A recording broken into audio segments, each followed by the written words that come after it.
ನಮಸ್ಕಾರ ರೀ. ಹೇಗಿದ್ದೀರಿ? ನಾನಂತೂ ಚೆನ್ನಾಗಿದ್ದೇನೆ ರೀ. ನೀವಂತೂ ಚೆನ್ನಾಗಿದ್ದೀರಿ ಅಂತ ಅಂದ್ಕೊಂಡಿದ್ದೀನಿ. ಇವತ್ತಿನ ವಿಡಿಯೋ ಮಾಡೋದು ವಿಶೇಷತೆ ಏನಪ್ಪ ಅಂತಂದ್ರೆ, ಕೋಳಿ ಮರಿಗಳನ್ನ ವೇಟ್ ಹೇಗೆ ನಾವು ಹೆಚ್ಚಿಗೆ ಮಾಡ್ಬೇಕು ಅನ್ನೋದ್ರ ಬಗ್ಗೆ ವಿಡಿಯೋ ಮಾಡಿ ಹಾಕ್ತಾಯಿದ್ದೀನಿ. ಯಾರೆಲ್ಲ ಹೊಸದಾಗಿ ನನ್ನ ವಿಡಿಯೋ ನೋಡ್ತಾ ಇದ್ದೀರಿ ಅವರೆಲ್ಲ ನನ್ನ ಚಾನಲ್ನ ಸಬ್ಸ್ಕ್ರೈಬ್ ಮಾಡ್ಕೊಳ್ಳಿ. ಹಾಗೆ ವಿಡಿಯೋ ನಿಮ್ಗೆ ಇಷ್ಟ ಆದರೆ ಒಂದು ಲೈಕ್ ಕೊಡೋದನ್ನು ಮರಿಬೇಡಿ. ಹಾಗೆ ಬೆಲ್ ಐಕನ್ ಮೇಲೆ ಬೆಲ್ಟ್ ಆನ್ ಮಾಡ್ಕೊಳ್ಳಿ. ನಾ ಮಾಡುವಂಥ ವಿಡಿಯೋಗಳು ಫಸ್ಟ್ ನಿಮ್ಮ ಮೊಬೈಲಿಗೆ ನೋಟಿಫಿಕೇಷನ್ ಮುಖಾಂತರ ಬಂದ್ರೆ ನೀವು ಹೊಸದಾಗಿ ಕೋಳಿ ಸಾಕಾಣಿಕೆ ಮಾಡೋರಿಗೆ ಈ ವಿಡಿಯೋಗಳು ಉಪಯುಕ್ತ ಅಕ್ಕಾವು ಅಂದ್ಕೊಂಡಿದ್ದೀನಿ.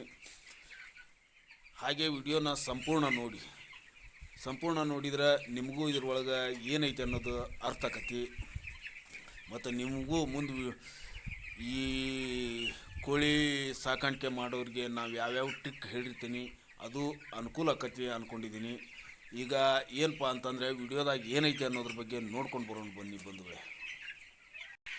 ಕೋಳಿ ಮರಿಗಳನ್ನ ವೇಟ್ ತರಕ್ಕೆ ಏನು ಮಾಡ್ಬೇಕಪ್ಪ ಅಂತಂದ್ರೆ, ಫಸ್ಟ್ ನಾವು ಕೋಳಿ ಮರಿಗಳಿಗೆ ಜಾಗ ಜಾಸ್ತಿ ಕೊಟ್ಟಿರ್ಬೇಕು. ಮತ್ತು ಏನಪ್ಪ ಅಂತಂದ್ರೆ, ಫೀಡ್ ಹಾಕಿದ ಮೇಲೆ ನಮ್ಮದು ಮುಗೀತು ಅನ್ನಬಾರ್ದು ಕೆಲಸ. ಫೀಡ್ ಹಾಕಿದ ಮೇಲೆ ಫೀಡರ್ಗಳನ್ನ ಎಬ್ಬಿಸ್ದಾಗ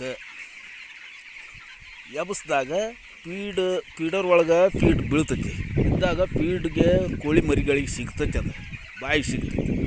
ಸಿಕ್ಕಾಗ ತಿಂತಾವು. ನಾವು ಏನು ಮಾಡಿಬಿಡ್ತೀವಿ, ಫೀಡ್ ಹಾಕಕ್ಕರ್ತೇವೆ, ಹಾಕಿ ಹೋಗಿಬಿಡ್ತೀವಿ. ಅದನ್ನು ಮಾಡಿದ್ರೆ ನಮ್ಗೆ ಭಾಳ ತಪ್ಪಾಕತಿ. ಮೊದಲು ಕೋಳಿ ಸಾಕಾಣಿಕೆ ಒಳಗೆ ನಾವು ಅನುಭವರ ಪಡೆದಿರ್ಬೇಕು. ಇಲ್ಲತ್ತಂದ್ರೆ ನಾವು ಏನೇನೋ ಮಾಡೋಕೆ ಹೋಗಿ ಸುಮ್ಮನೆ ಏನಾರ ಮಾಡ್ಕೊಂಡ್ರೆ ಕೋಳಿ ವೇಟು ಬರೋದಿಲ್ಲ. ಸುಮ್ಮನೆ ನಾವು 38 ದಿನ ದುಡ್ದಿದ್ದು ವೇಸ್ಟ್ ಆಕತಿ. ಅದಕ್ಕಾಗಿ ನೀವು ಕೋಳಿ ಫಾರ್ಮಿಂಗ್ ಒಳಗೆ ಕೋಳಿ ಸಾಕಾಣಿಕೆ ಮಾಡೇ ನೀವು ಮುಂದುವರಿಬೇಕಂದ್ರೆ ಇವು 2 ಟ್ರಿಕ್ ನೀವು ನೆನಪಿಟ್ಕೊಳಬೇಕು.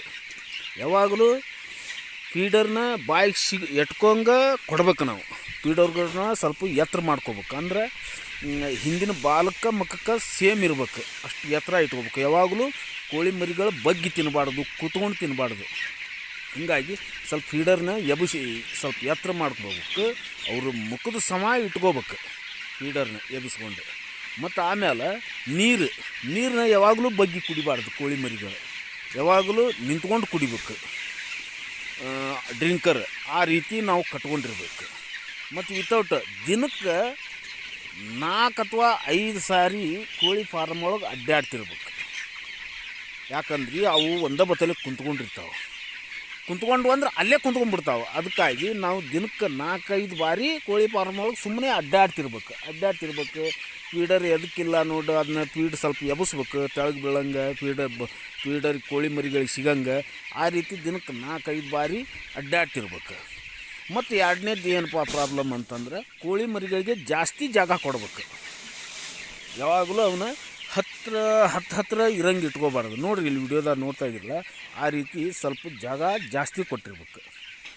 ಮತ್ತು ಗೊಳಲಿ ಯಾವಾಗಲೂ ಹಳೆ ಗೊಳಲಿನೇ ಇಟ್ಟಿರಬಾರ್ದು. ಹಳೆ ಗೊಳಲಿನೇ ಇರಲಿ, ಯಾವಾಗಲೂ ಅದನ್ನು ಗೊಳಲಿನ ರ್ಯಾಕಿಂಗ್ ಮಾಡ್ತಾ ಇರ್ಬೇಕು. ಅಂದ್ರೆ ಹೊಳಸ್ಕೊತ ಎಲ್ಲ ಕ್ಲೀನ್ ಮಾಡ್ಕೊತ ಇರ್ಬೇಕು. ಮತ್ತು 2 ಬಾರಿ ಡ್ರಿಂಕರ್ನ ಕ್ಲೀನಾಗಿ ತೊಳ್ಕೊಬೇಕು. ಬೆಳಗ್ಗೆ ಸಾಯಂಕಾಲ ಇದು ತೊಳ್ಕೊಂಡು ಇಟ್ಕೊಂಡಿರ್ಬೇಕು. ಮತ್ತು 3ನೇದು ಏನಪ್ಪ ಅಂತಂದ್ರೆ, ಈ ಚಳಿಗಾಲದಾಗ ಯಾವಾಗಲೂ ಸೈಡ್ ಕಟ್ಟಿದ ತಾಡ್ಪತ್ರಿನ 9-9:30 ತನೂ ಇಳಿಸ್ಬಾರ್ದು. ಯಾಕಂದ್ರೆ ಕೋಲ್ಡ್ ಇರ್ತೈತಿ. ಇನ್ನೂ ಯಾವಾಗ ಬಿಸಿಲು ಸ್ವಲ್ಪ ಬೀಳ್ತೈತಿ ನೋಡು, ಒಂದು 9 ಗಂಟೆ ಬಿಸಿಲು, ಅವಾಗ ತಾಡ್ಪತ್ರಿ ಇಳಿಸ್ಬೇಕು. ಈ ರೀತಿ ಮಾಡ್ಕೊಂಡ್ರಪ್ಪ ನೀವು ಈ ಕೋಳಿ ಬಿಸ್ನೆಸ್ ಒಳಗೆ ಮುಂದುವರಿಯೋಕೆ ಸಾಧ್ಯ ಐತಿ.